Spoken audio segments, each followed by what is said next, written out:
Welcome to the first edition of In the Den, and I'm delighted that the first guest, well, it had to be the first guest, didn't it? Paul Wood, our head coach at Swinton Lions. Paul, welcome. Thank you. Thanks for having me. It's great to have you, Paul. And 6 months in the job, enjoying it?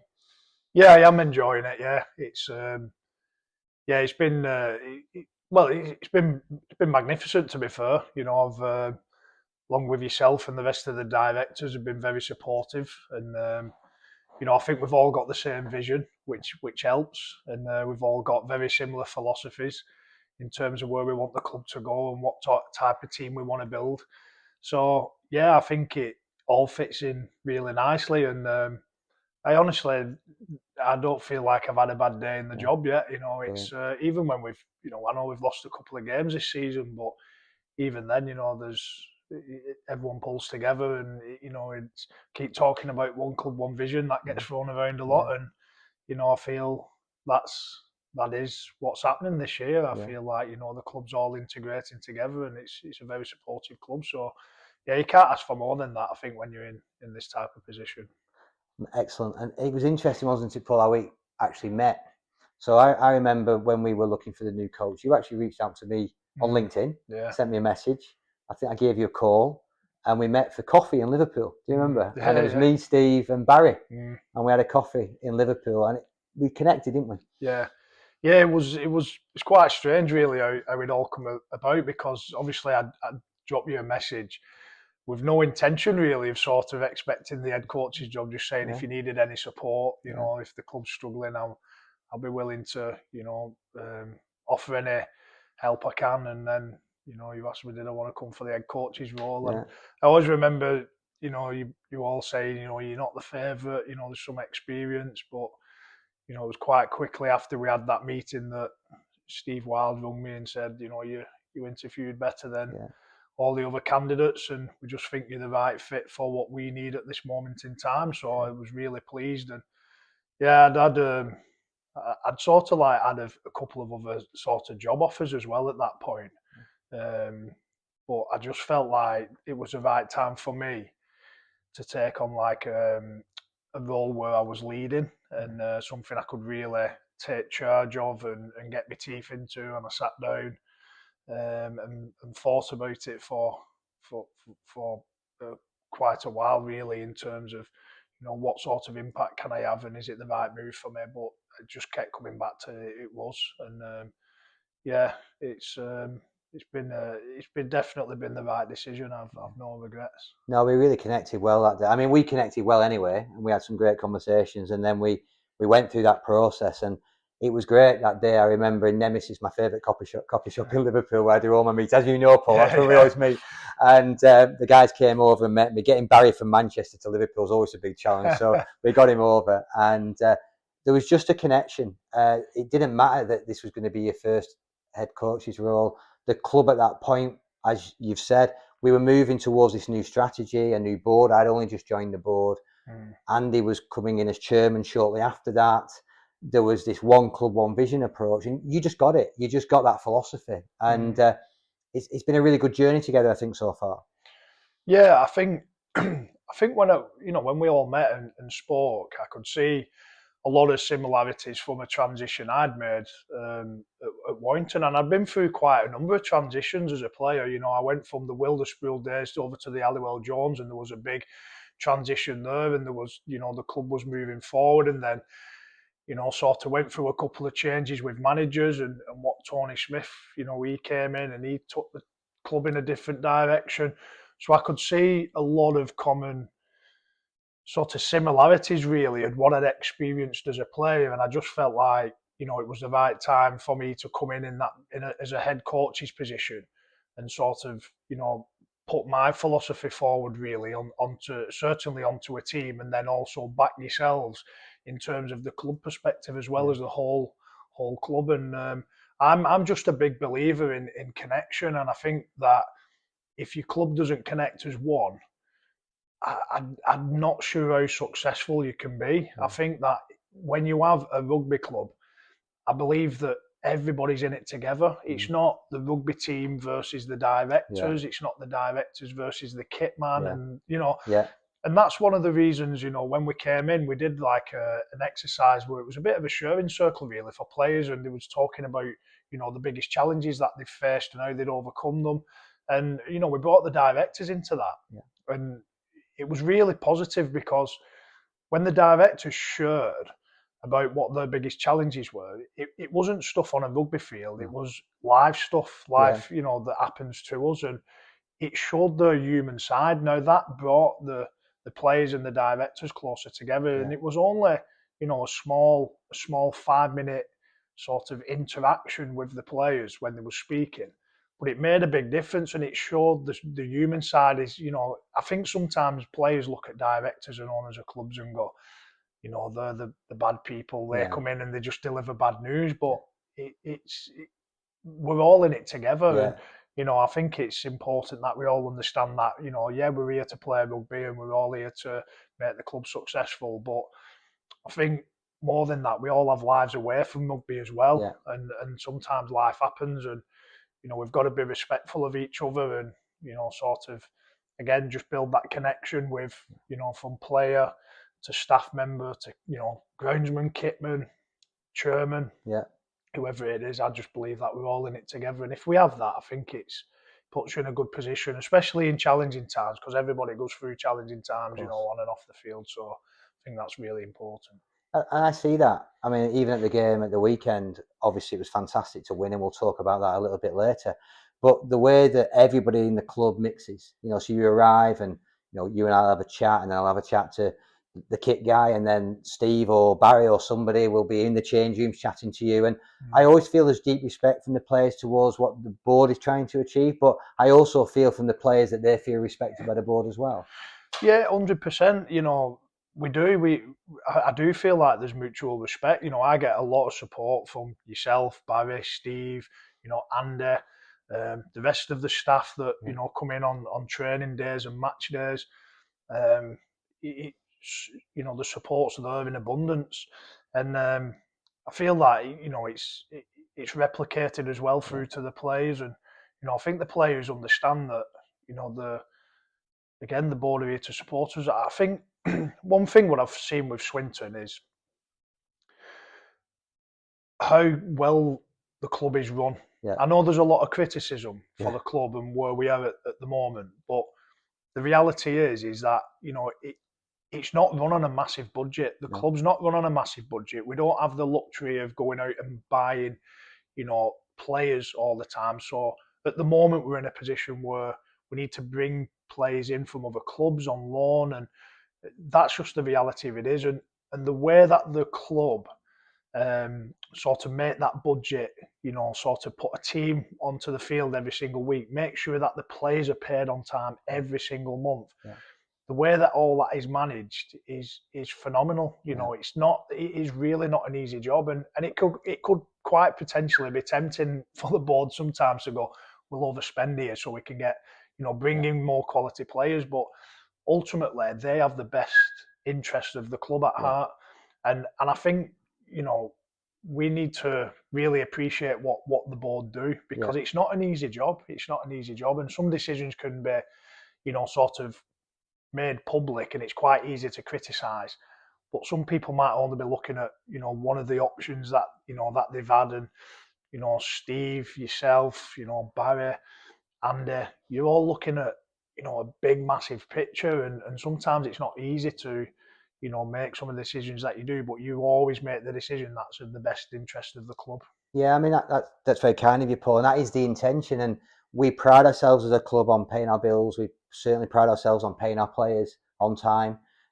We appreciate the fact that they put their bodies on the line week in, week out, and it's tough. And a lot of them lads get up on a Monday morning, go to work. I was saying that game on Sunday was brutal, and some of them lads would have really struggled. So we respect it, and we accept as a board that we're there to be criticised at times, and perhaps we don't always get everything right. But what we try and do is put the players first. But you talk about budget there, and you're right. Our budget is not as big as some of the other clubs in the league. We've tried to provide to you as best we can. But you've done a great job of bringing in some young players, some young superstars, How do you go about that? I mean, because when you inherited this team, well, there wasn't a team. There was no players. You know, let's be honest about it, Paul. Yeah. It was like, I remember you saying, how many players have we got? And I think there was 7 on the list or something like that. You know, what did you think that day, and then how did you go about it? Oh, on the day I was really excited. It was about 24 hours after. Yeah, I was like, oh, I've got to build a team now. How yeah, am I going to do this?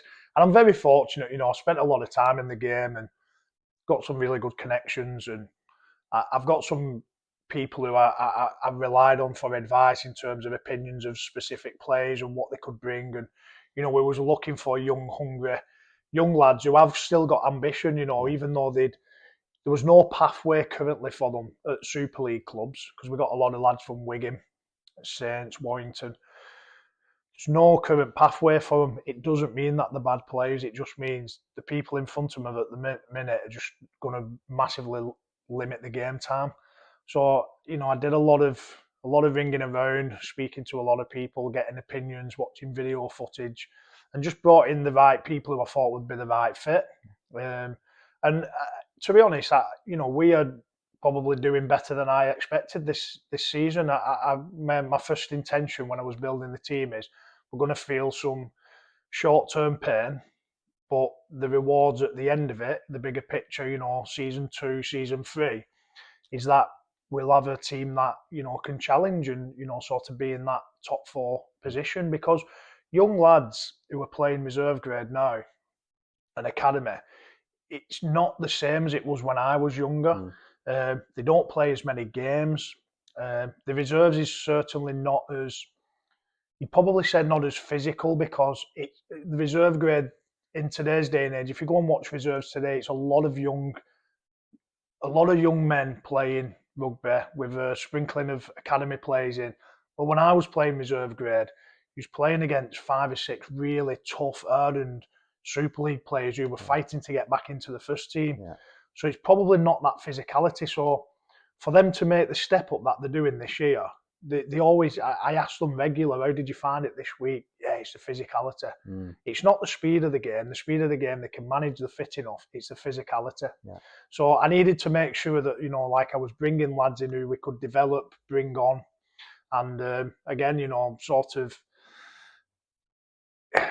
build over, you know, a season, 2 seasons with a view to making a really competitive team. And that's why I keep saying, you know, if we can keep this team together and keep these young lads at Swinton for the next couple of years, then, you know, we could potentially have a really good, strong winning team with a really good culture that when we start bringing, you know, fresher players into that, they're coming into an environment where they know that they've got to work hard, they've got to be, you know, professional. You know, I'm aware it's semi-professional rugby, but we still need to have standards, and I think we've got a really good, hard-working group of players now. So, you know, again, I think personally, if I reflect back and I look at where we was in, you know, the end of October, beginning of November, probably doing better Yeah. than I imagined, and those lads have really stepped up. I think that a lot of that as well, I have to give credit to the coaching staff. You know, Dougie Owen and Paul Anderson and Mickey Imelts was on game day as well. I just think that they've been fantastic and they've brought the lads on leaps and bounds. They know how to manage them. They know when to push them. They know when to back off. I get a lot of advice from them. Obviously, I have the final say, but we have a really good team where we have a lot of conversations. You know, I'm very big on like after sessions. You know, what did you think of that? You know, what do we need to improve on? How did you think that player trained constantly in dialect? And now with WhatsApp voice messages, Yeah. they get annoyed with me just WhatsApping them all the time. Yeah. But yeah, it's been good and it's been a challenge to build a team. But again, I've got, you know, some really good allies really at some other clubs that have massively helped me. So I'm fortunate for that. When you came in, you were really keen to have Ando. Ando had been at the club before, but it was one of your prerequisites really that you wanted Yeah. to keep him. You brought Mickey in. I mean, it's a bit of a dream team, isn't it? The 3 of you, all, you know, the amount of games how many games will you have played? Probably nearly 1,000 Super League games Oh between you. yeah, definitely. I think Mickey played about 500 career games. I played about 360. Andor played about 300 himself. Yeah. But yeah, you know, when we met, you know, you're right. You know, the first thing I said is that I want to keep Paul Anderson because I'd worked with Andor at Leigh. So Yeah. when I first finished playing, I went into coaching. Paul Rowley took me to then the Leigh Centurions. on the coaching staff, and I worked with Andor there. And Andor's got a very good. What Andor's got is a really good a really good eye for talent, and he can identify a good player. He's very very good at that. And when my time at Lee, he was really good at identifying talent and bringing that over, whether it's from Australia or from other teams. Our first season at Lee, we only lost one game. Yeah. We lost our first league game, believe it or not, Yeah. at Batley. Yeah. We didn't lose another game all season. We got promoted to Super League. Ando played a big part in that, and he understands what it takes to build an environment that's, requires a lot of effort, determination, but also, he at the end of the day, we all want to win games, and that's what Ando loves to do. Yeah. He's we're still trying to work on him emotionally because he gets his emotions run high sometimes. But yeah, Ando's very very smart in terms of sort of identifying players, and I soundball off a lot off him when it comes to team selection as well. We see very similar things. Mickey again brought Mickey in because of his experience, and he's great with the players as well. He gets it. He gets what it's like to be a player, what it's like to be sat in a changing room.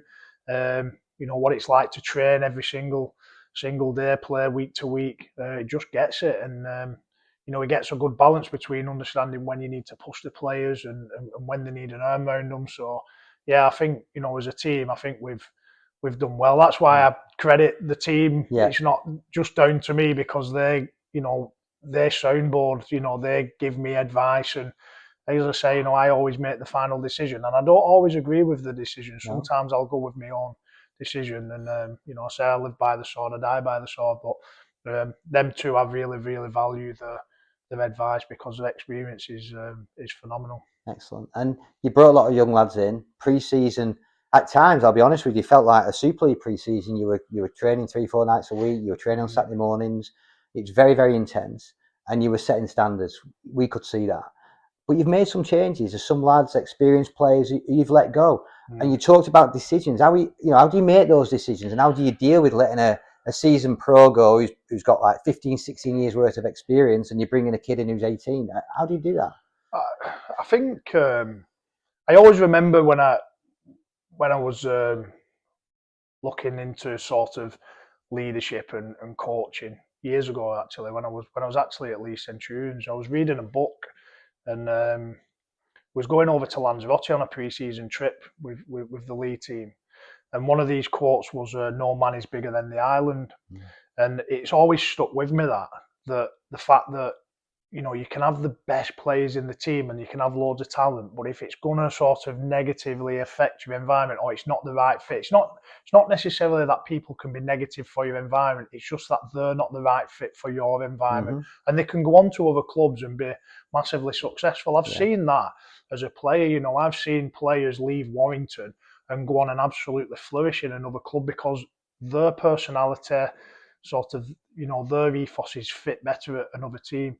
So it just means that when we do look at getting rid of players, it just means that they don't fit our ethos in our team and what we're trying to build. And again, sometimes you do that and you get some short-term pain for, the long-term pleasure. And, those decisions are never easy to make, because at the end of the day, you're dealing with human beings and, you're saying, unfortunately, it doesn't fit for us and, we're going to have to release you. It's never nice doing that, but sometimes it's never personal. It is business. We're here to win. People get paid for playing rugby, and my job is to make sure I create the best environment for the Swinton Lions, for all the players just to flourish. It's not just for one or two players.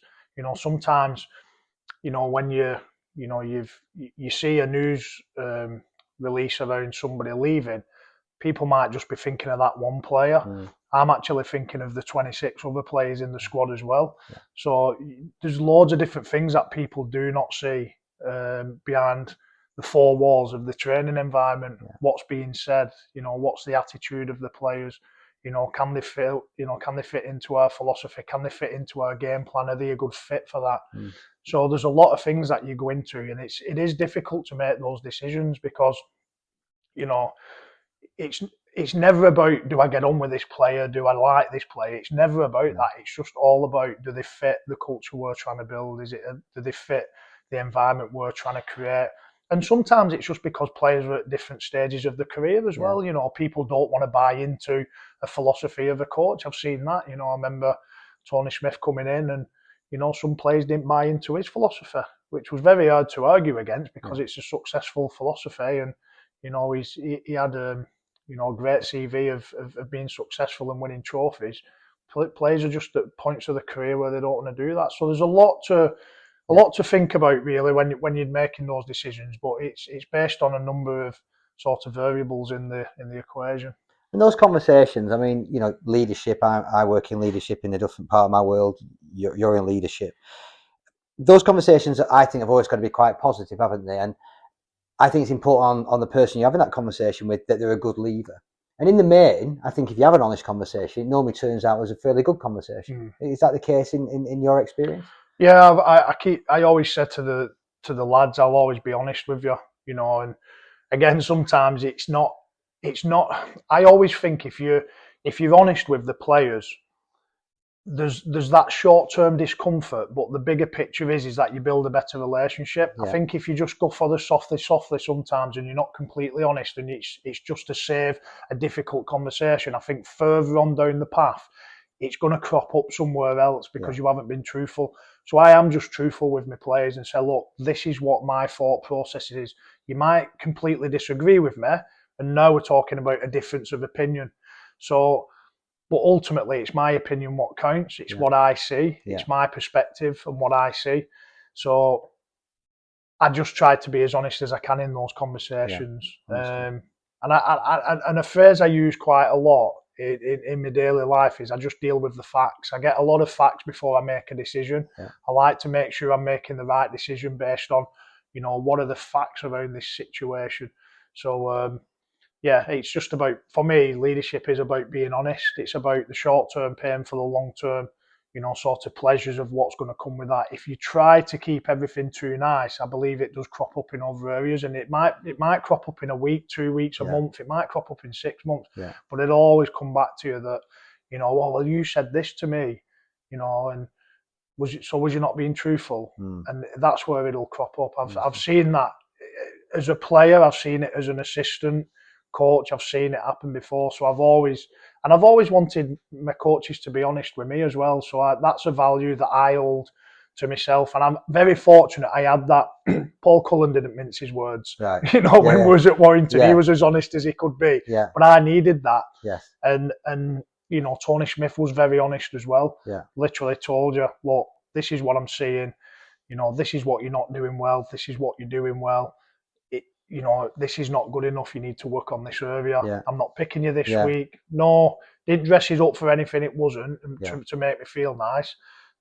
Literally, look, this is, you're paid to do this, and we want you to do this, and you've got to work on this area. So I think that with the players, and I can say today that since I've took over the job that I've just had honest conversations with the lads.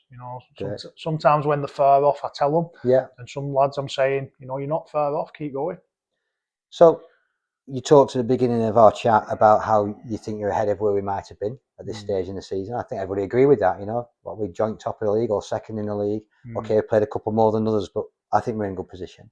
If you look towards the end of the season, what's your ambition? Where do you want to be come the end of this season? I think if you look at where we're at the minute, and some of the wins that we've had, you'd like to think realistically we can finish in that top 4. So that's definitely an expectation that I'd be think that we're more than capable of doing. Hopefully we've built that belief. Again, the downside to having the young lads, it's not a downside, but one of the things I've realised with bringing young lads in is you've got to develop the self-belief because they're playing at a level that they haven't played with before.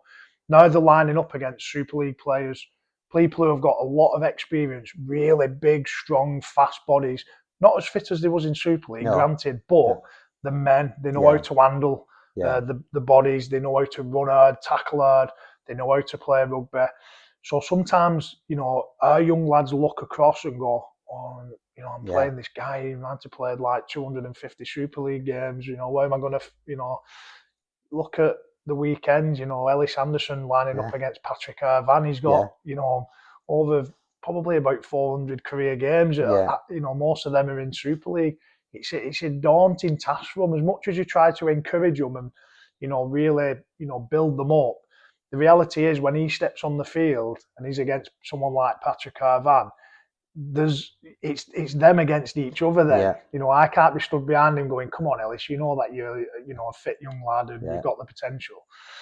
So that's the challenge with some of these young lads. But I forgot what the question was. What were we saying about ambition for the season? Oh, sorry, yeah. We could just edit that bit. So sorry, yeah. No, the ambition. So when we're talking about the young lads, they're coming into this environment, and it's all about belief. So if we can build that belief, we've got the talent and we've got the players.